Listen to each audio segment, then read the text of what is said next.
welcome to the Deep Dive. Today we're taking a deep dive into something, well, incredibly fundamental.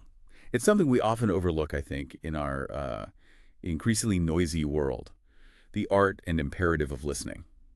Our sources for this deep dive are really fascinating. We're drawing from the art and imperative of listening, but also insights from authors like Kate Murphy, plus a whole range of psychologists, anthropologists, philosophers. Yeah, a really rich mix. And our mission today really is to unpack why true listening feels more challenging than ever and, how it profoundly impacts your personal relationships, society, and ultimately why it's maybe one of the most powerful things you can actually do. So what does this all mean for you? But get ready, we're going to explore how we got here, what we might be losing, and crucially, what we can maybe regain just by paying attention. Okay, so let's jump right in. This modern challenge to listening. Our sources suggest a pretty significant shift, right, in how we engage. Think about it. Remember when people maybe reach for a cigarette during idle moments? Now it's the phone, almost instinctively. Yeah, and what's truly fascinating there is the comparison to addiction. It's quite stark. Like smokers, people reportedly get, well, jittery, restless even, without their phones nearby.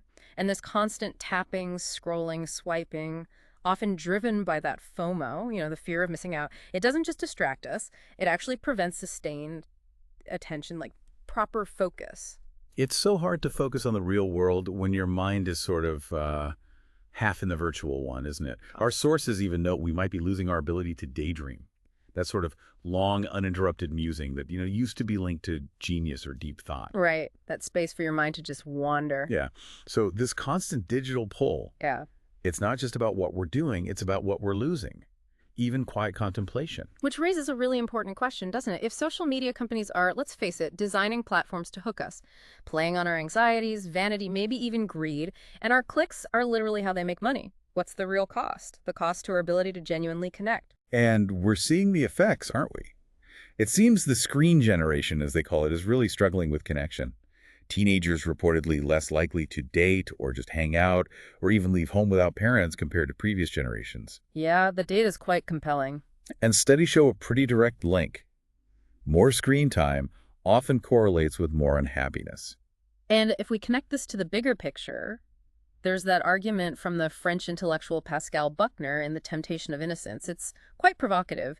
He suggests modern individualism, where the main duty is just to yourself, might actually be taking us backwards. How so? Well, if the focus is always on what you project, what you put out there, rather than what you absorb, what you take in from others, then deep listening becomes, well, almost impossible. It's like everyone's got a megaphone, but nobody's wearing headphones. That's a great analogy. So the ironic tragedy is we feel more connected technologically, but we're also strangely disconnected from real, meaningful human interaction. Leading to what some are calling a really harmful epidemic of loneliness. It's a serious public health issue, actually. Okay, so if that's the challenging landscape, what exactly is listening? Like beyond just hearing sounds hitting your eardrum? Yeah, the sources are really clear on this distinction. Hearing, that's passive. It just happens. Sound waves arrive.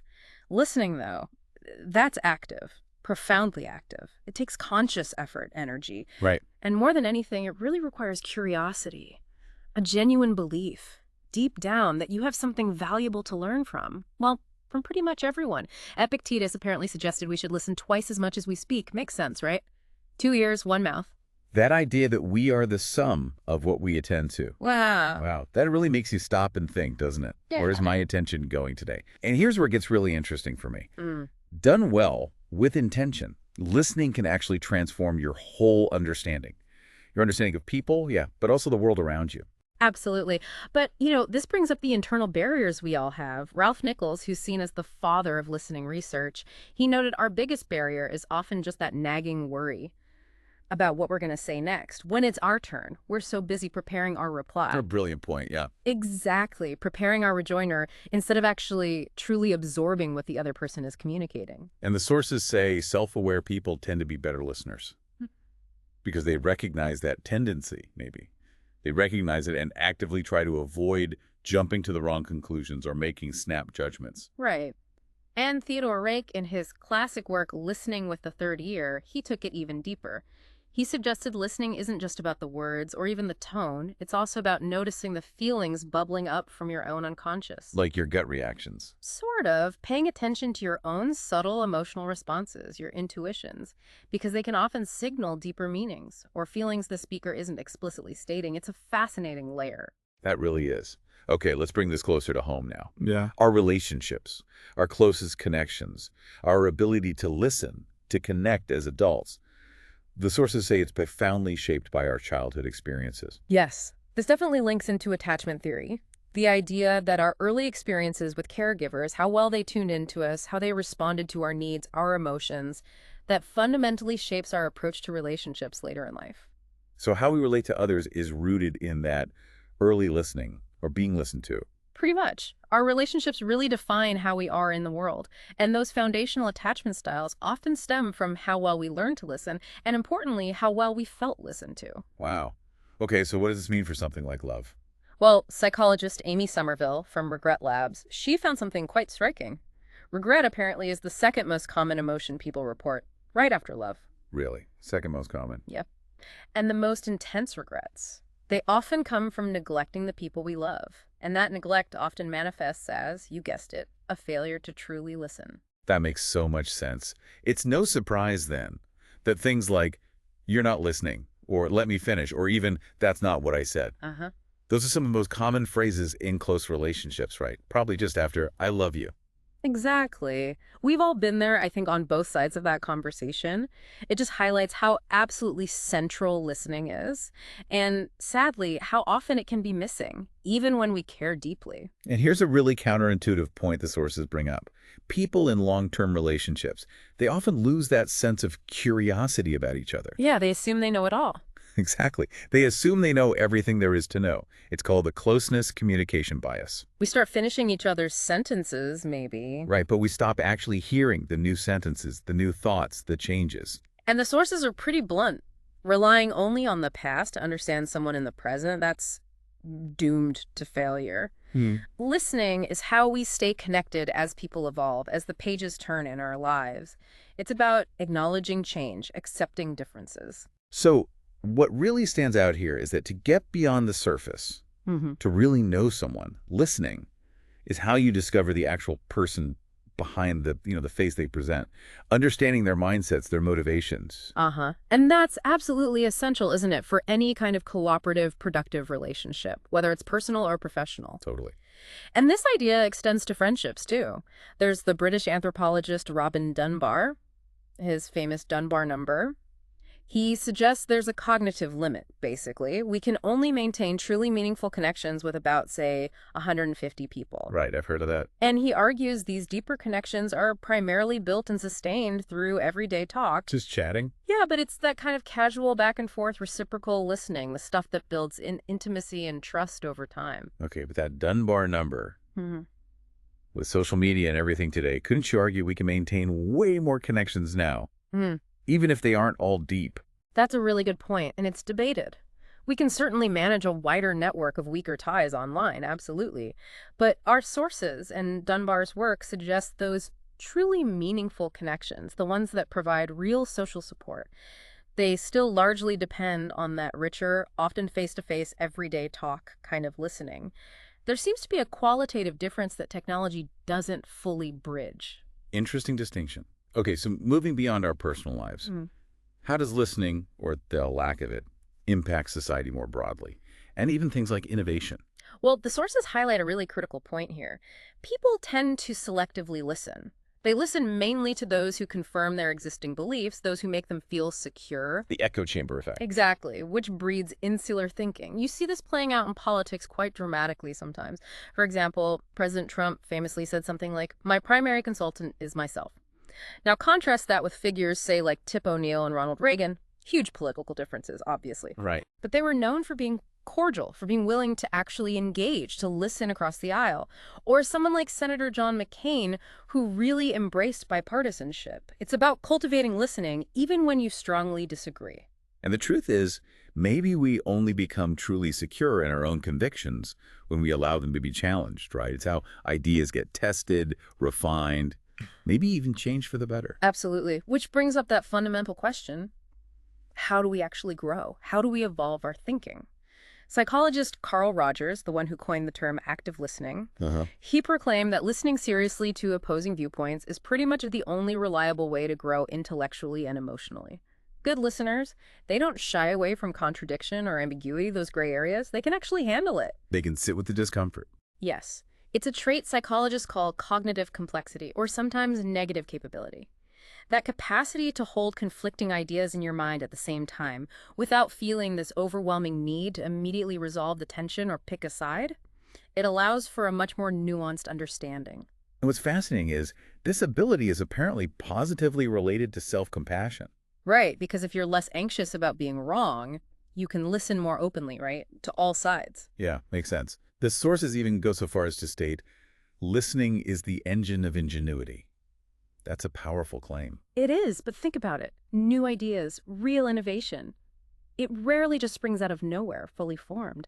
It often emerges when we genuinely absorb diverse perspectives, when we Right. connect seemingly unrelated dots, when we allow our own assumptions to be challenged by what other people know or experience. So it's in that space of really deep listening that new solutions can spark. Exactly. We often just incorrectly assume everyone else's logic, their motivations, are just like ours. It's a very solipsistic view of the world, the Yes. sources call it. Miles Davis had that great quote, "If you understood everything I said, you'd be me." Huh.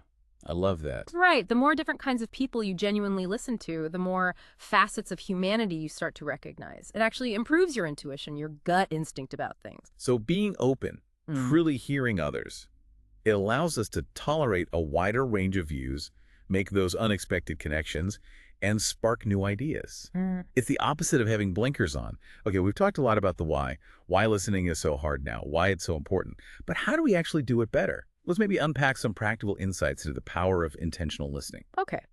Well, think about Robert Merton, who's often called the father of the focus group. He showed way back how deeply listening to groups of ordinary people, it actually shaped products, like how they changed Betty Crocker cake mixes based on what home bakers were actually saying and needing. Right, not just assuming they knew best.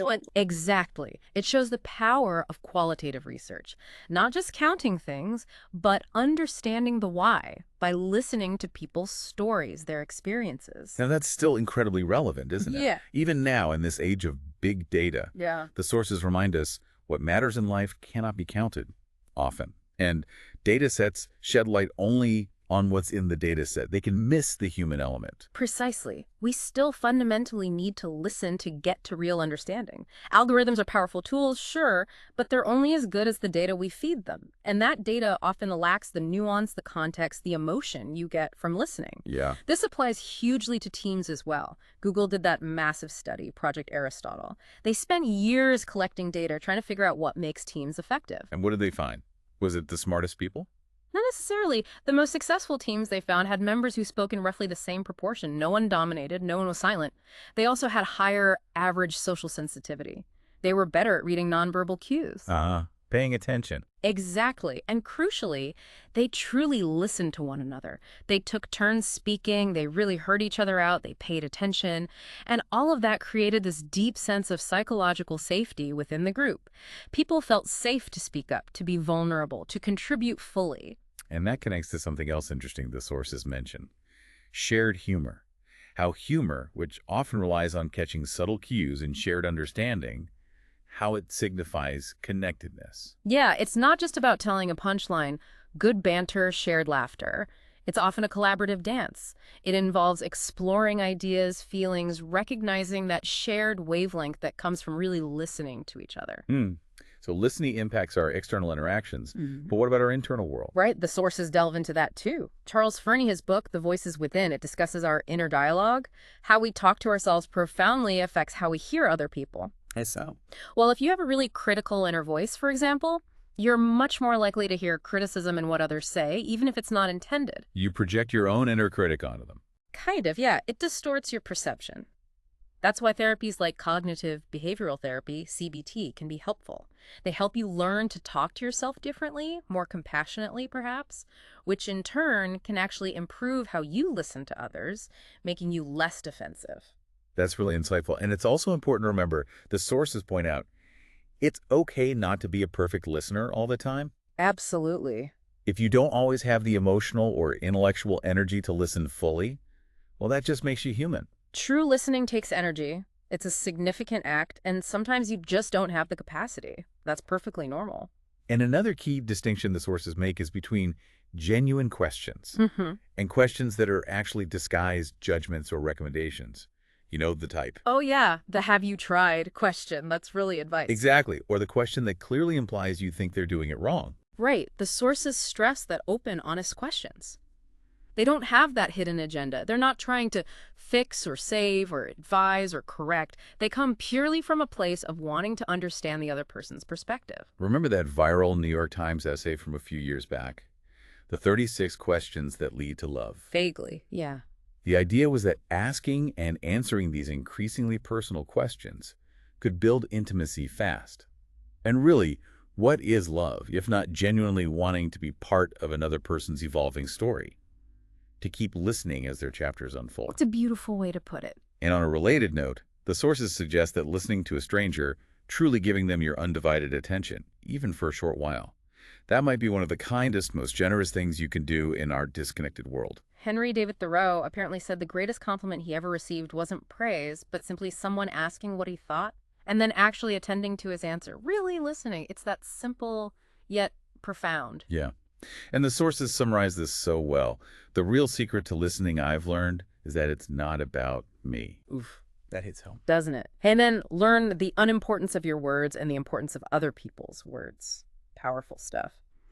So, bringing this all together, what does this deep dive mean for you, our listener?